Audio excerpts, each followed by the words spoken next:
Good morning. Good morning, Chris. Good to see you. Thank you. Why don't we start off, Wayne, and I tell you what, tell me a little bit about yourself and what your background is. Well, Chris, I'm an IT operations executive. Okay. I have a blend of both development and support management, coupled with the disciplines of project management, process management, lean manufacturing. Those skills together have given me a great deal of experience in the IT development. Very good, very good. I tell you, if I ask you a tough question, and you know, interviews are always tough questions. If I ask you what has really distinguished you, Wayne, in your field, what would you say? I'm very good at leveraging technology so that I can utilize the available tools without spending a lot of extra money. I'm very good at assimilating new information quickly and applying it. And deadlines are not a problem for me. I'm very much driven to get a solution provided in a timely manner.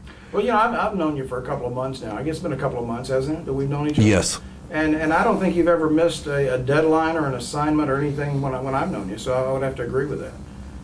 Go ahead. Do you want to add anything to that? I did. One other thing is I'm very good at communicating with both technical and non-technical people.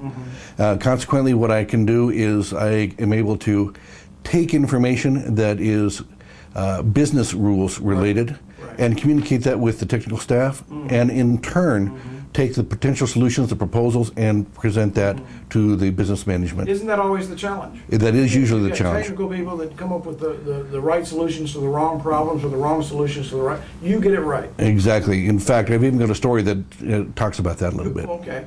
Well, why don't I just ask you to go ahead and I'm gonna call your bluff and ask you to tell the story. I mean, if I ask you what is a success where that's paid off, what is it?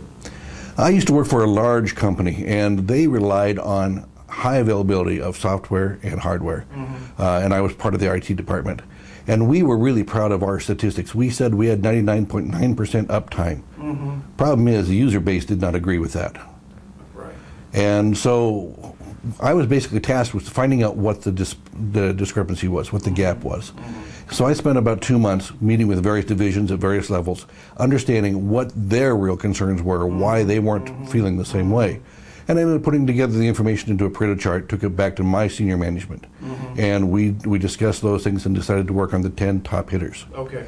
I then went back to those groups in those efforts to clean things up. Right. We were measuring the wrong thing, bottom line.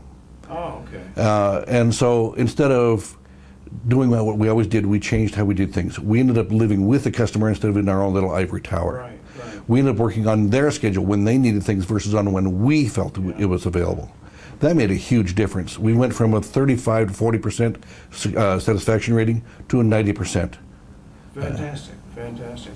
So I guess really what you're saying to me is you're part of the solution. Definitely. Okay. In that, if that's true, and let's say you're leading or you're a part of an IT or a corporate management team, what advice would you give a company today in this challenging environment, Wayne? What advice would you give them for success?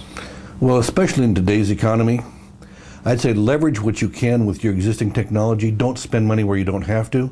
However, if you're going to take on something new, you're going to expand, you're going to do something different, do the research to figure out exactly what you need to do it right, spend the money you need to do it right.